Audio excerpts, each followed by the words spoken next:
I first saw The Room in 2009. Growing up, I was a very obsessive kid and somewhat of a loner. I would tend to be aggressively interested in specific things for a long period of time, like Pokemon or Weezer. This would typically last beyond their initial popularity, which would often lead to ridicule from classmates and anyone I tried to date. Yes, that was actually a thing I dealt with. But rather than cave to my peers, this just led me to sink further into my interests and grow all the more obsessive. I would keep them to myself and relish the fact that these things were for me and me alone. At least that's how it seemed before social media.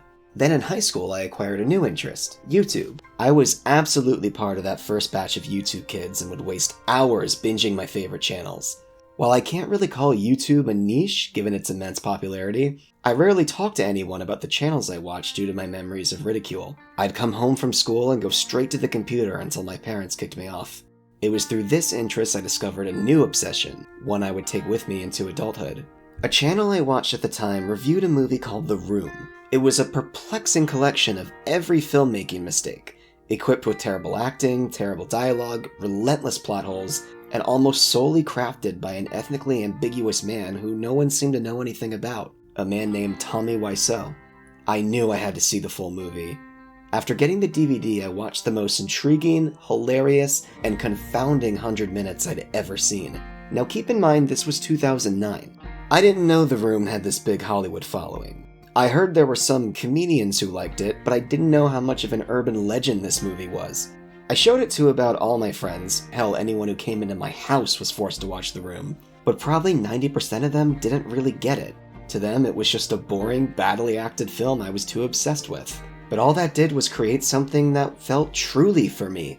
Not something that outlived its time in the mainstream, but a real niche obsession I discovered from another obsession. And when I struggled to find people to enjoy it with, it just made my relationship with this movie more personal. The Room was what I watched after a bad day. It's what I'd put on for every birthday, every celebration, and still 12 years later, it makes me laugh. Then in 2013, I heard that Greg Sestero, one of the movie's other actors, was writing a tell-all book about not only filming The Room, but his friendship with Tommy Wiseau. And when that book came out, you better believe I read the ever-loving shit out of it. This book explained every scene from the movie. Every joke, every confusing plot hole and questionable line read, all narrated to the slightest detail. It was everything I could have ever wanted. And I didn't know how being a Room fan could get any better.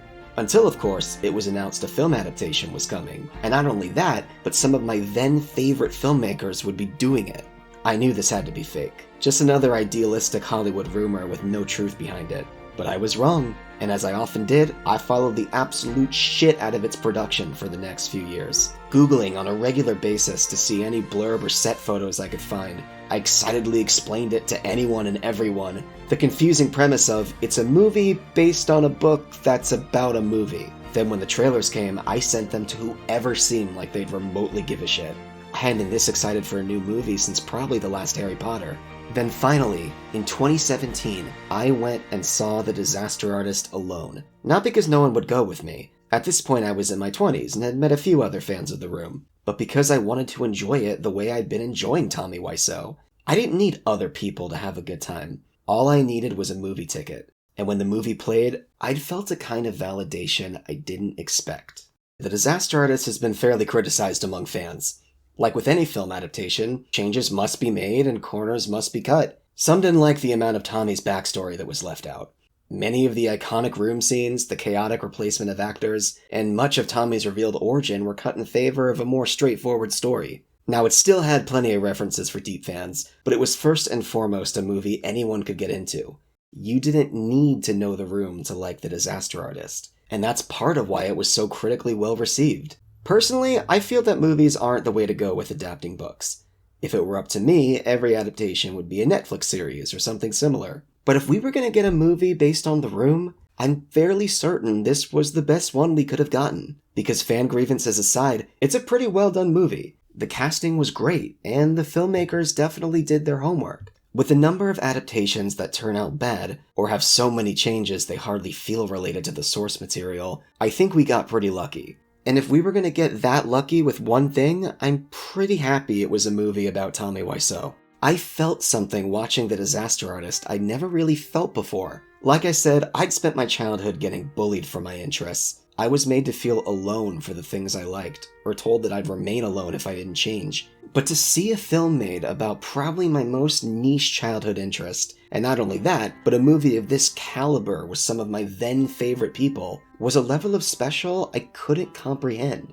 In that theater, I became 16 again. I flash back to all the times I watched The Room, alone and with begrudging guests, the hours I spent reading the Disaster Artist book and Googling anything I could find about the adaptation, all the times I tried to explain Tommy to people who didn't quite get why I cared so much.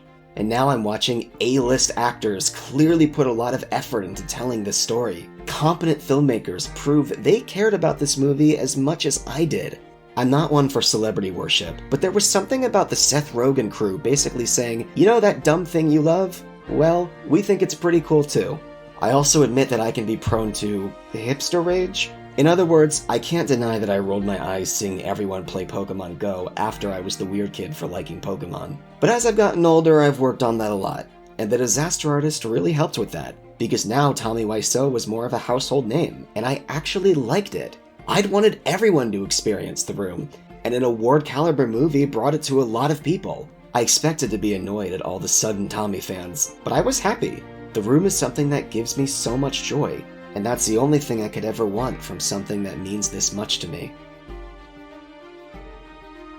Thanks for coming by my channel, and as always, an extra thank you to my top-tier patrons Stephen Walk and Katie King. Everyone make sure to leave a like and subscribe.